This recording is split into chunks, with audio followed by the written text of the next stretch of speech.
मेरे इस वीडियो का टॉपिक है हाउ टू कैलकुलेट CGPA। सबसे पहले बात यह है कि CGPA का क्या मतलब होता है। CGPA से मुराद है कम्युलेटिव ग्रेड पॉइंट एवरेज। इस मतलब यह है कि सारा आपका ग्रेड पॉइंट एवरेज क्या बनता है।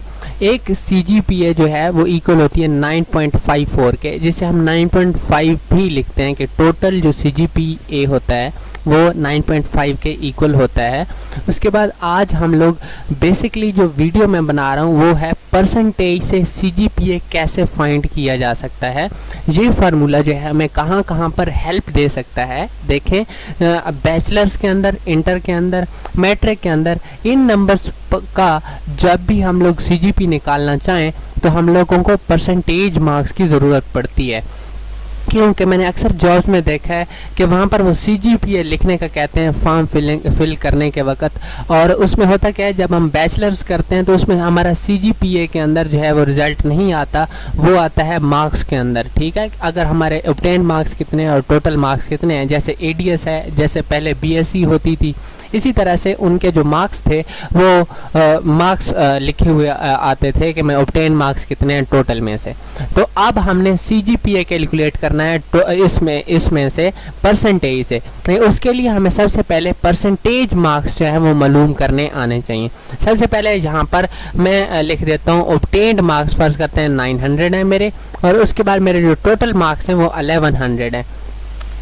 1100 लिखने के बाद यहाँ पर मैंने परसेंटेज फाइंड करनी है। तो ये माइक्रोसॉफ्ट एक्सेल है, बाकी जो है जहाँ पर आप लोग चाहें तो आप जो है फार्मूला इस्तेमाल कर सकते हैं। तो उसके लिए हमें सबसे पहले इक्वल टू लिखने के बाद ऑब्टेन्ड मार्क्स को डिवाइड करना होता है टोटल मार्क्स के साथ और उसे मल्टीप्लाई करना होता है 100 के साथ। जब हम ये काम करेंगे तो हमारे पास इसकी परसेंटेज आ जाएगी 81.8, यानी कि 82% है ये परसेंटेज जो अभी आ रही है। तो उसके बाद ये जो है हमारे पास CGPA है, हम लोग कैसे कैलकुलेट करेंगे, यहाँ पर मैं क्लिक कर देता हूँ। CGPA कैलकुलेट करने का जो फार्मूला है वो है आपके परसेंटेज मार्क्स और डिवाइडेड बाय 1 CGPA, यानी कि 9.54।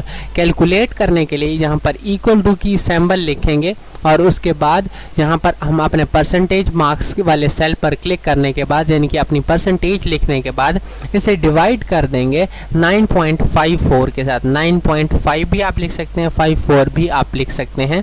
यहाँ पर जब मैं एंटर प्रेस करूँगा तो मेरी CGPA आएगी जो कि बन रही है 8.57, इनकी 8.6 मैं लिख सकता हूँ। ठीक हो गया इन मार्क्स के हिसाब से। इसी तरह से ये मैंने इंटर के कैलकुलेट कर लिए हैं, तो हमारे जो मार्क्स होते हैं BSc ADS के अंदर वो 800 होते हैं, और अब मैं ऑब्टेन्ड मार्क्स यहाँ पर लिख देता हूँ, फर्ज करते हैं 600। तो यहाँ पर इसकी परसेंटेज मालूम करने के लिए फार्मूला जो है यही लगना है जो आपको ये फार्मूला बार के अंदर नज़र आ रहा है। तो यहाँ पर जो है मैं इसको ड्रैग भी कर सकता हूँ, दोबारा इसे 600/800 मल्टीप्लाई बाय 100 भी कर सकता हूँ, लेकिन यहाँ पर आसानी के लिए मैं इसको ड्रैग करूँगा।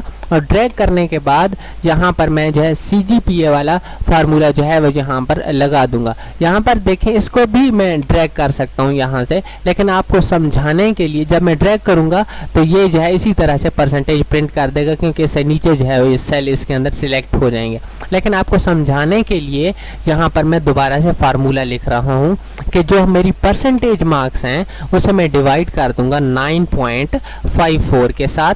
ठीक हो गए, तो ये मेरी CGPA निकल आएगी 7.8, यानी कि 7.86 है तो 7.9 मैं इसे कह सकता हूँ। ठीक है, तो ये तरीका है CGPA निकालने का। उसके बाद 3 तरह की जो है GPA पहले होता है, CGPA होता है, SGPA होता है, जिसके हम सेमेस्टर GPA कहते हैं। ये जानने के लिए आपने मेरी नेक्स्ट वीडियो देखनी है इसी चैनल के ऊपर कि यूनिवर्सिटी के अंदर हम लोग अपना GPA कैसे मालूम कर सकते हैं, CGPA कैसे मालूम कर सकते हैं, और सेमेस्टर के अंदर जो होता है SGPA वो कैसे मालूम कर सकते हैं। तो ये वीडियो यहाँ पर एंड करते हैं। उम्मीद है आपको इस चीज़ की समझ आ गई होगी, और इस वीडियो की मदद से ये जो मैंने आपको फार्मूला बताया है कि परसेंटेज डिवाइडेड बाय 9.54 आप करेंगे तो आप मैट्रिक की, एंटर की और बैचलर्स की या जिस किसी क्लास में भी आप परसेंटेज मार्क्स